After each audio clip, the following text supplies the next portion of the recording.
Salam, salam sejahtera dalam Tuhan kita Yesus Kristus.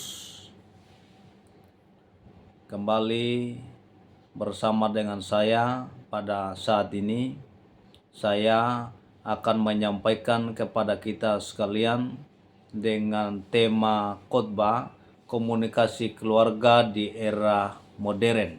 Sekali lagi, komunikasi keluarga di era modern yang terdapat di dalam Kolose pasal 3 ayatnya yang ke-14 sampai ayatnya yang ke-17. Bapak Ibu Saudara yang diberkati oleh Tuhan Yesus Kristus, saya akan membacakan bagi kita sekalian menyangkut dengan Kolose pasal 3 ayat 14 sampai ayat yang ke-17. Dia berkata seperti ini. Di atas semuanya itu, kenakanlah kasih sebagai pengikat yang mempersatukan dan menyempurnakan. Hendaklah damai sejahtera Kristus memerintah dalam hatimu, karena untuk itulah kamu telah dipanggil menjadi satu tubuh, dan bersyukurlah.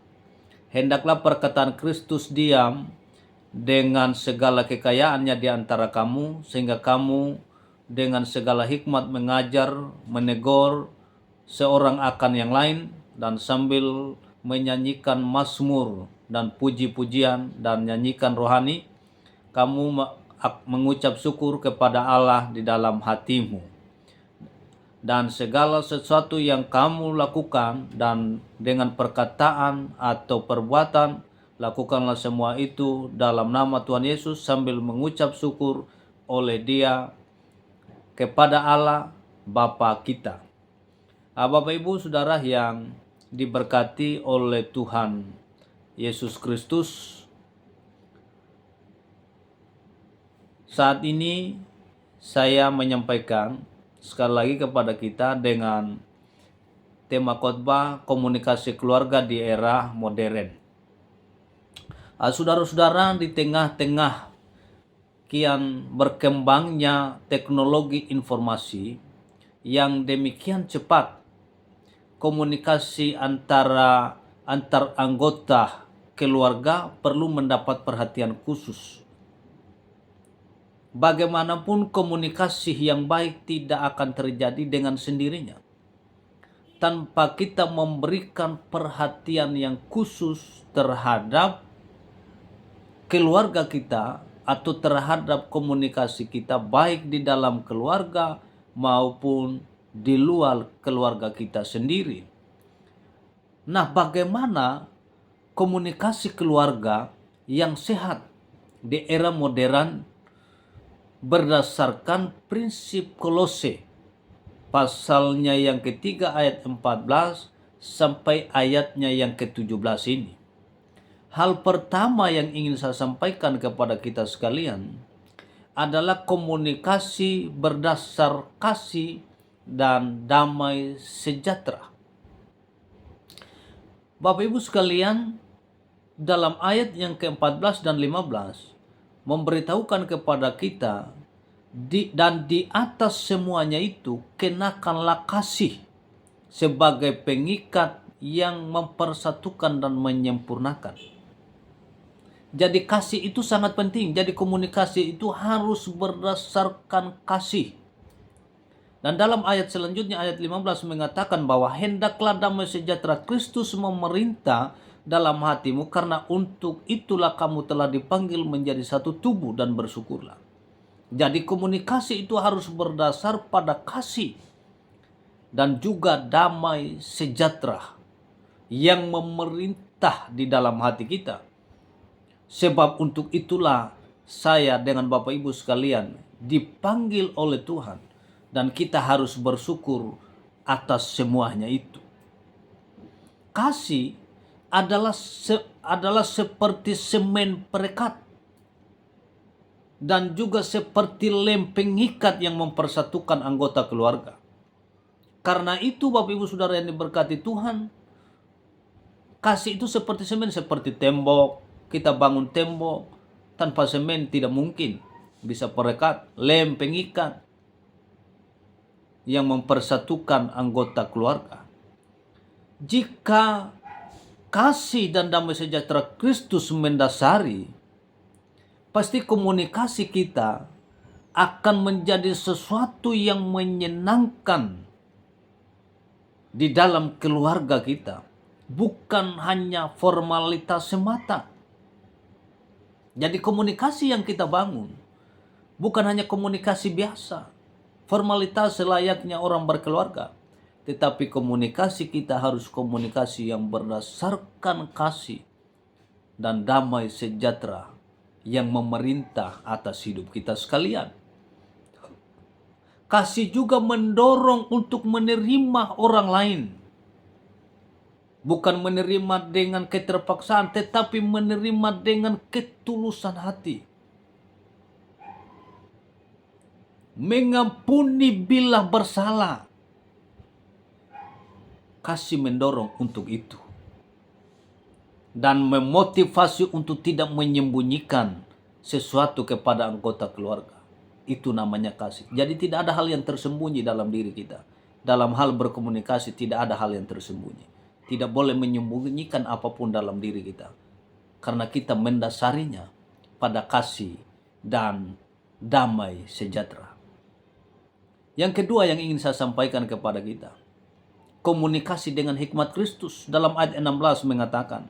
Saya baca bagi kita. Hendaklah perkataan Kristus diam dengan segala kekayaan di antara kamu, sehingga kamu dengan segala hikmat mengajar dan menegur seorang akan yang lain, dan sambil menyanyikan mazmur dan puji-pujian dan nyanyian rohani kamu mengucap syukur kepada Allah di dalam hatimu.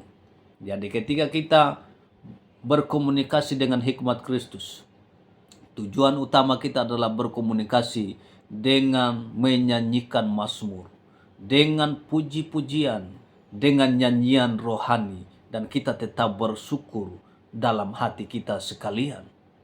Pada saat kita berkomunikasi, bukan hanya keterampilan atau skill pribadi yang dibutuhkan. Kita tidak akan lebih dari orang-orang yang terlatih seperti pegawai bank dan lain sebagainya, yang sudah berlatih bagaimana cara berbicara dengan orang. Tidak hanya dibutuhkan soal itu, Bapak Ibu Saudara yang diberkati Tuhan. Dan untuk menyampaikan sesuatu dengan cara yang tepat dan pada saat yang tepat pula, kita membutuhkan hikmat Kristus. Karena itu kita harus yakini dalam hidup kita sekalian bahwa kita butuh hikmat Kristus. Komunikasi itu butuh hikmat, bukan hanya hikmat dunia semata, tapi kita butuh hikmat Kristus. Sehingga ketika kita berkomunikasi dengan orang lain tidak terluka dengan cara komunikasi kita, dengan kata kalimat kita, tetapi mereka mengalami hikmat yang dimana kita pergunakan dalam komunikasi kita adalah hikmat Kristus. Dengan hikmat Kristus kita bisa mengajar.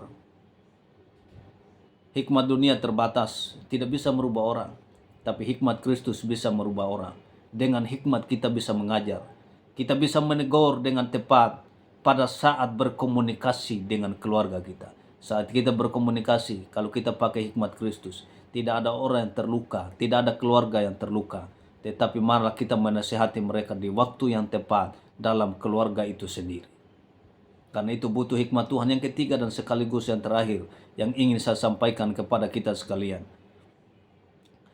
Komunikasi untuk memuliakan Tuhan.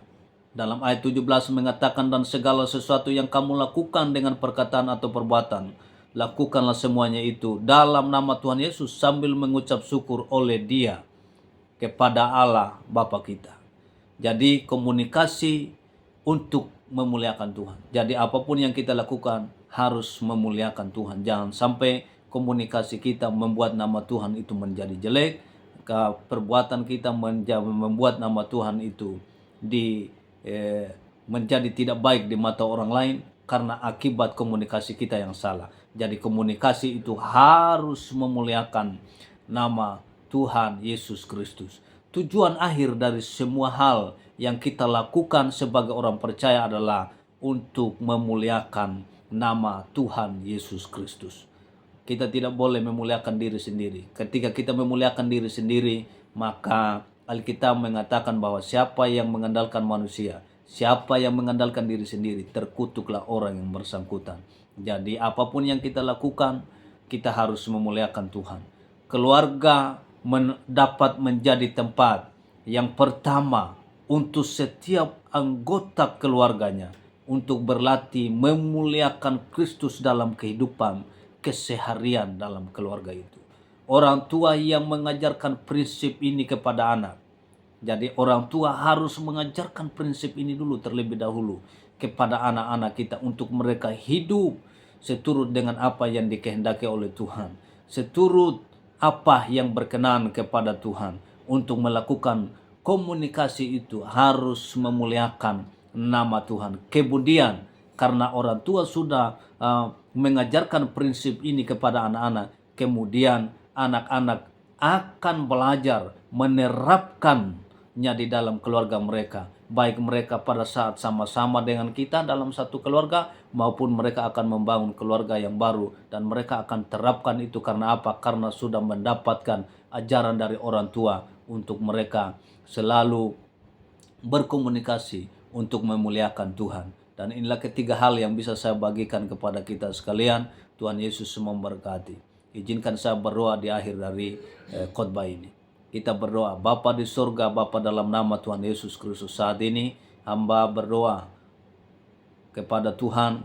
Hamba telah selesai berbicara. Biarlah Tuhan menolong kami sekalian sehingga kami bisa berkomunikasi dalam keluarga dengan baik, dan nama Tuhan dipuji, dipermuliakan. Dengan cara kami berkomunikasi untuk memuliakan Tuhan, dan juga kami berkomunikasi untuk dengan hikmat yang daripada Tuhan Yesus sendiri, dan kami juga berkomunikasi atas dasar dan damai sejahtera dari Tuhan Yesus Kristus, sehingga banyak orang diberkati melalui kehidupan kami. Dalam nama Yesus kami berdoa. Amin.